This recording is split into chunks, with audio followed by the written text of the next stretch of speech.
터가 좋지 않은 집에서 살면 일어나는 일들. 나는 올해로 20대 중후반쯤에 접어든 사람이야. 그리고 죽을 뻔한 경험을 태어나서 3번 정도 겪었다고 볼 수 있어. 누구나 흔하게 겪는 일인지는 모르겠지만 이 중에 2번이 한 집에서 일어난 일이었지. 그 외의 가족도 한 번씩 경험했으며 그것도 단 3년 동안에 있던 일이라면 어떻게 생각하겠니? 어릴 때 그러니까 12살 때쯤 엄마랑 아빠가 집을 하나 사셨고 그 집을 살 때 융자 같은 게 많이 껴서 어쩔 수 없이 같은 시 안에서도 조금은 외지고 산속과 논과 밭이 있는 동네로 이사를 가야 했어. 내가 2살 때부터 살아왔고 한 동네에서 계속 있었기 때문에 색당살이로 이사를 해도 바로 집 앞으로 다녔지. 친구들하고도 헤어지기 싫었고 그래도 넓고 쾌적한 우리 집을 떠나기 싫었지만 갓 10살 지난 꼬꼬마가 무엇을 할 수 있을까? 결국은 그 동네로 떠났어. 편의상 N동이라고 할게. 처음 N동에 집을 간 기억은 우와, 이 집 최고다. 어린 기억 속의 그 집은 넓은 정원도 있는 주택이었어. 바로 집 앞에는 큰 버드나무가 있었고 집 마당에는 나무들이 가득했거든. 꽃도 좋아하고 동물도 좋아하던 난 그 집이 정말 맘에 들었어. 집주인 넬리분도 정말 좋은 분이셨어. 그렇게 N동에서의 생활이 시작되었어. 엄마는 N동에서 양품점 같은 것을 시작했는데 집에서 도보로 약 30분 거리, 차를 타면 5분도 안 걸리는 곳에서 일을 했고 아버지는 택시기사, 나이 터울이 많이 나는 우리 언니는 고등학생, 나는 코찔찔이 꼬마였기 때문에 주로 집에 혼자 있는 날이 많았어. 우리 집은 3세대가 사는 집에서 반지하였지. 거기다가 빛도 잘 안 드는 안쪽 방이었어. 집에 있으면 무섭다는 생각이 들어서 동네로 맨날 나가 놀곤 했지. 그리고 우리가 그 집에 이사하고 3개월쯤 되었을 땐가 아버지가 새벽에 교통사고를 크게 당하신 거야. 나는 지금도 기억나는 게 그날 밤 따라 자꾸만 눈물이 나는 거야. 아무 이유 없이 막 서럽고 그래서 밥을 먹다가도 눈물을 떨구고 계속 몸도 떨리고 엄마는 아빠가 밖에 계실 때 우는 거 아니라고 하셨지. 그럼 아빠한테 안 좋은 일 있다고 뚝 끝이라고 혼내서 이로 악물고 으긋거리면서 울었지. 다음날 아침에 일어나 보니까 엄마도 없고 아빠도 안 오셨더라고. 그리고 언니가 오늘은 학교 안 가도 된다고 옷 갈아입으라고 하고 택시 타고 어딜 갔는데 새벽에 큰 트럭이 음주운전으로 아빠 차를 박았대. 재빨리 돌려서 다행히 목숨은 건지신 거라는 거야. 그렇게 아빠가 일도 못하고 꼼짝없이 병원에서 3개월을 보내셨어. 엄마는 밤낮으로 병원을 오가셨고 아직 어린 나는 주인집 아저씨 아주머니가 낮엔 돌봐주시고 저녁엔 고등학교 수업만 받고 돌아온 언니가 날 봐줬어. 근데 항상 나는 밤마다 잠을 잘 땐 이상한 느낌이 드는 거야. 내 기억엔 따뜻했던 계절이야. 더워서 땀도 났던 계절. 추운 날도 아닌데 피부가 따끔따끔한 한기? 그런 거 혹시 아는 사람 있을까? 그래서 이불을 머리부터 발끝까지 덮고 이불 틈으로 가끔씩 이불 밖을 바라보곤 했어. 슬쩍 보다가 언니 발가락이 이불 사이로 삐져나가면 내가 손만 슬쩍 내밀어서 얼른 덮어주고 뭔가가 겁이 났나 봐. 그날도 그렇게 잠이 들렸는데 문 쪽으로 뭔가가 움직이는 게 느껴지는 거야. 너무너무 무서운데 한번 바라보고 싶어서 이불을 살짝 들추고 문 쪽을 바라보려는 순간 그대로 가위가 들었어. 눈은 분명 땅을 향해 있는데 앞이 보이는 거야. 뭔가가 슬금슬금 안방문을 지나쳐서 언니랑 내 방으로 오려고 했어. 너무 무서워서 눈물이 찔끔하고 났는데 안 움직여지는 거야. 소리도 안 나고 지금은 가위 걸려도 가뿐하게 손가락을 움직여서 풀겠건만 아무것도 안 되는 거야. 그건 점점 다가오고 보고 싶지 않은데 눈앞에 그게 자꾸 보이고 그냥 그대로 기절한 것 같아. 깨어났을 땐 언니가 뺨을 때리고 있었어. 왜 이불을 머리끝까지 뒤집어 쓰고 숨도 못 쉬고 꺽꺽거리냐고 말이지. 그런 걸 아빠가 돌아오시기 전까지 3개월 동안 계속 느낀 거지. 뭐가 있는 것 같다. 라고 말야. 그리고 아빠가 퇴원하고 몇 개월을 더 거쳐서 내가 죽을 뻔한 첫 번째 사건이 일어났지. 우리 외할아버지는 목사님이시고 작은 교회도 하셨어. 그리고 시골집에는 리트리버, 포메라니안 같은 견종을 열댓 마리가량을 키우셨지. 우리 집을 한번 와보시고는 넓긴 한데 라고 하시면서 조금 걱정스러워 하시더니 다음에 피읍에 놀러 갔을 때 마당 있는 집이니 괜찮을 거라면서 강아지를 한 마리 주셨어. 강아지는 매우 활발하고 귀여웠는데 강아지랑 뒷마당에서 뛰어놀려고 할 때 강아지가 정화조 구멍 같은 곳을 휙 하고 지나가서 나도 거길 생각 없이 밟았어. 콰직하고 나무가 부서지는 소리와 함께 나는 정화조에 빠지게 되었지. 정확하게는 빠지지 않았어. 강아지 목줄과 내 손가락 힘이 날 구한 걸지도 모르겠지만 마당보다 살짝 높았던 정화조 턱에 손을 걸치고 있는 힘껏 엄마를 불렀어. 근데 지금 생각해보니 그때 엄마는 시장 가셨을 때였던 거지. 주인집 아저씨가 외출하시느라 정원 앞마당으로 나가셨다가 소리를 듣고 달려와서 날 꺼내주셨어.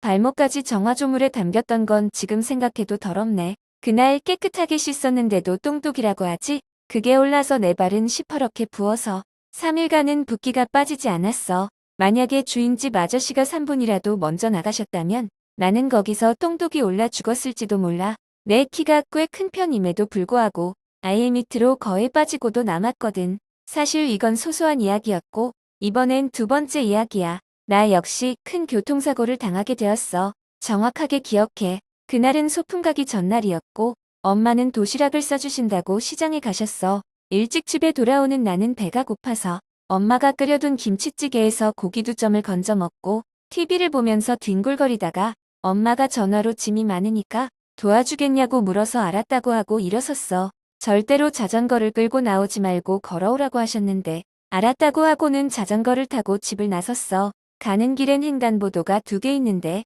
우리 동네는 N동에서도 매우 외진 곳이라 그쪽은 횡단보도 신호가 항상 전멸 상태였어. 주황색 불만 껌뻑껌뻑거리는 거. 그리고 나는 좌우를 살펴보고 자전거를 타고 횡단보도를 지났고 15톤가량의 큰 덤프트럭이 높은 경사도로에서 쏜살같이 내려와서 날 치었어. 그 짧은 횡단보도를 아무 차도 없음을 확인하고 건넜지만 그 큰 차가 와서 나를 친 거야. 나는 자전거랑 날아가서 도로 옆 숲길에 처박혔대. 그리고 눈을 떴을 땐 택시 안이었어. 기절한 거겠지. 그런데 내가 기절한 동안에 내가 차에 치여서 날아가는 거, 엄마의 전화를 받는 내 모습, 찌개에서 고기를 건져 먹던 내 모습을 한 번에 다 보았어. 주마등이라고 하나? 그런 비슷한 느낌. 그리고 깨어나서 나는 꿈을 꾼 거고 아빠 차를 타고 있었구나 하면서 웃으면서 일어나려고 했어. 팔을 짚으려고 하는데 양쪽 발이 다 부러진 거야. 쇄골뼈도 부러지고 다리도 부러지고 일어날 수가 없는 거야.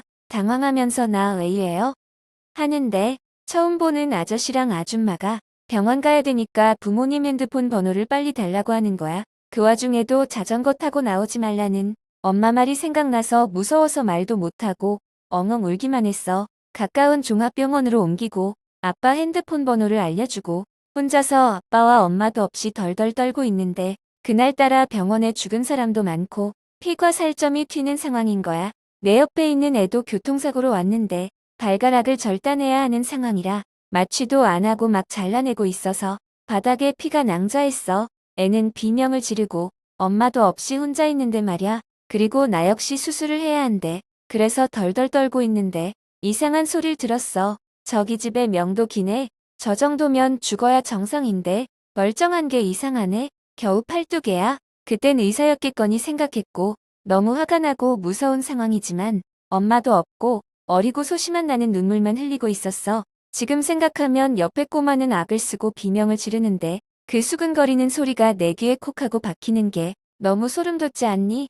수술하지 않겠다고 버티고 아까 몰래 집어먹은 고기 2점 때문에 나는 응급실에서 약 7시간을 더 기다려서 수술을 받게 되었어. 그리고 병원에서 4월부터 12월 중순까지 집에 돌아가지 못했어. 그날 공교롭게도 같은 병원 응급실에 나까지 4명의 아이들이 차에 치여서 왔는데 한 명은 발가락이 완전히 으스러져서 피부 안쪽부터 썩어가고 있었고 한 명은 그대로 사망. 한 명은 급하게 수술 후 중환자실로 옮겼다가 사망했대. 약 8개월이 넘는 시간 동안 나는 병원에서 내 옆에 누워있던 환자가 죽는 것도 보고 옆방의 할아버지가 화장실에서 미끄러져서 돌아가신 것도 보고 오토바이 사고로 척추뼈가 부서져서 목 아래로는 아무것도 할 수 없는 사람도 봤어. 내 인생 최악의 기억일 거야. 그리고 내가 퇴원하고 얼마 안 되어서 이번엔 엄마에게 갑자기 복통이 찾아왔지. 내가 입원한 지 얼마 안 되었을 때부터 배가 따끔따끔했었대. 그런데 그냥 스트레스겠거니 하고 방치한 거지. 별거 아닌 것 같지만 만성 맹장이었어. 맹장이 터져서 엄마의 다른 장기까지 뭐가 넘어갔다고 하더라고. 정확한 건 모르겠어. 엄마가 계속해서 그 복통을 참고 참은지 거의 1년이 다 되어가는 시점인 거야. 새벽에 쓰러져서 바로 응급수술 받았어. 더 퍼졌으면 위험했다고 의사가 그랬다더라고. 사실 이 얘긴 기억이 잘 안 나. 엄마 병원에 가겠다고 울다가 가위 눌린 기억만 살아있어. 친할아버지가 혼자 사셨는데 밤에 농약병을 막걸리로 착각하시고 마시고 돌아가셨어. 친할아버지와 왕래는 없었지만 전화를 내가 받았던 게 기억이 나네. 이게 모두 그곳의 간지 횟수로 3년 만에 일어난 일이야. 실제로 거기서 거주한 지는 2년쯤? 사실 이건 가족들이 아프거나 다치거나 다칠 뻔한 이야기지만 정말 다사다난했어. 우리 집하고 붙어있는 어두운 뒷마당에 나무로 된 창고가 있었는데 옆집 애와 그의 친구랑 거기에서 불장난하다가 불을 질러서 담을 넘어서 우리 차에까지 불이 붙을 뻔한 적도 있고 그 집에서 키웠던 동물들은 모두 죽거나 다치거나 했어. 3년간 키운 개는 3마리, 나를 구했던 포메라니아는 앞집 개가 목줄이 매어있는 우리 개하고 교미 붙은 상태에서 도망가려고 대문 밖으로 몸을 빼다가 목줄에 목매여서 질식사. 이게 제일 끔찍했어. 하얀 푸드를 키웠는데 우리 집이 반지하라고 했잖아. 집 앞 앞마당에 개집을 지어주고 키웠는데 이 푸들이 자꾸만 50cm쯤 되는 높이에서 뛰어내려서 앞다리가 부러졌어. 엄마가 응급처치를 해준다고 했지만 그 동네는 동물병원이 없었어. 부목을 대주고 목줄도 짧게 매어서 앉아있게 했는데 부목 빼고 발을 지 맘대로 해서 발이 V형식으로 밖으로 휜 채로 붙어버린 거야. 물론 우리 가족의 부주의라고 생각해. 그리고 그 뒤에 키웠던 흰 강아지 푸드라고의 잡종이었던 거도 다리가 그렇게 부러지고 도저히 안 되겠단 생각에 피읍에 사시는 할머니네 댁으로 보내서 그 애들은 오래 살았어. 개라서 그렇단 생각이 들어서 토끼 2마리 키웠어. 일주일 만에 고양이가 와서 잡아먹어서 참혹하게 발견되었고 병아리를 사서 집안에서 키웠는데 쥐가 물어 죽인 것 같아. 다리 2개 중에 1개가 사라졌어. 엄마가 하시던 양품점은 이사 간 지 4개월 만에 건물주가 세금과 빚 때문에 경매로 넘어가고 엄마가 건물주하고 전화로 싸운 뒤 건물주가 자다가 그대로 죽었어. 마음이 여린 엄마는 그 부인에게 보증금하고 권리금 물건과 가게를 꾸린 데 썼던 권리에 대한 금액을 받을 생각도 못하고 그대로 가게를 접게 되었지. 우리 옆집은 우리가 사는 동안 사람이 5번 바뀌었어. 오늘 이야기는 여기까지예요. 오늘 이야기가 재미있으셨다면 구독과 좋아요, 댓글 부탁해요.